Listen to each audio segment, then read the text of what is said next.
Now, the question now becomes, what is the kingdom of God?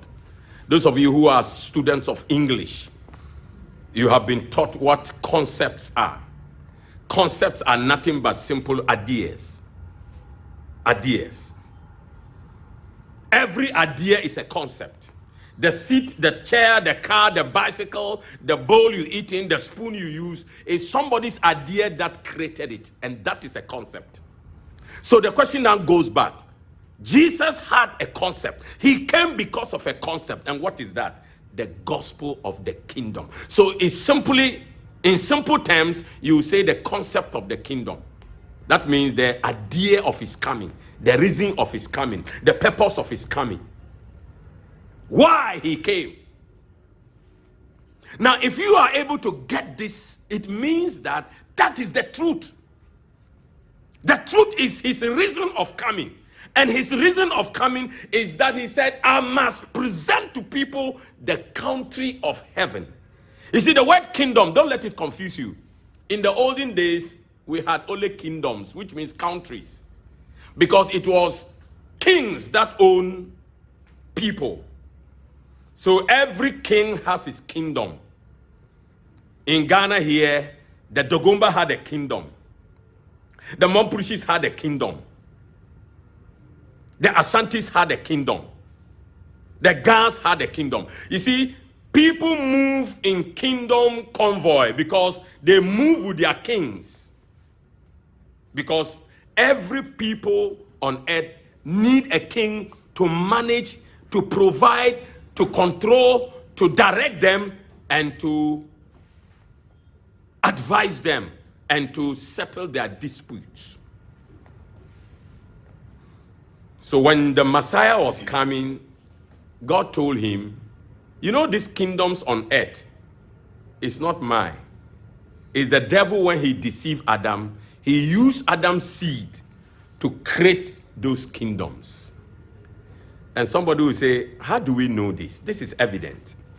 If you remember when Jesus had a contact with the devil told him, oh, you want these kingdoms? Bow to me, and I'll give you these kingdoms. For they were given to me. For it was given to me. For it was given to me. Jesus didn't make any statement. Why? Because he knows it's true. How did he get it? Who gave him? Adam. Your great-grandfather and my great-grandfather who began humanity, called Adam, he gave it to the devil because he listened to the transactions of the devil, abandoning the creator who created him. So that was the separation of man and God. That was when man was totally and completely separated from God. And God created man in his own image and gave him one dangerous gift, which is free will. It's the most dangerous gift, but still it is the most powerful gift, even though it's dangerous. Now, the free will God gave to man is the enemyship between man and God. Because when man decides anything, God cannot do anything. That's the dangerous thing. That is why when Adam decided to deal with the devil, God had nothing than to just watch. Because he gave him free will. And he handed over the earth to Adam. That is why he said, have dominion, Adam. Take control, Adam. Manage this place. I put it in your care. So God cannot do anything but to allow Adam to make use of his own free will decision. That is where the trouble began. So the devil used Adam to create the kingdoms of this world. And they were now under the control management of the devil. That is why he had the gut to tell Jesus, if you bow to me, I'll give it to you. And Jesus, also knowing it is true and legal, did not utter a word. That is why they say silence means consent. So that's the evidence. That's why God, when he met Abraham, he said, come out of your family. Come out of your kindred. What is that? Come out of the kingdom of the devil that is made out of you and your family. And I will make a nation out of you. So now God was also removing Abraham from the kingdom of the devil that is on earth, so that he can make a nation from Abraham. So the first nation God had on earth was the children Abraham produced with Sarai. But guess what? After God had them and they walked with God, not long, they also exercised their free will.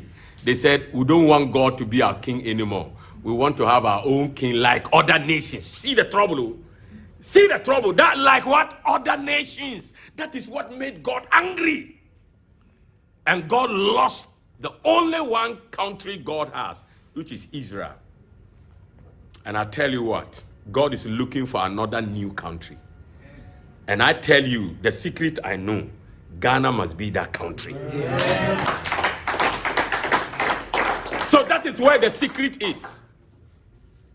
The secret is that God is looking for a country.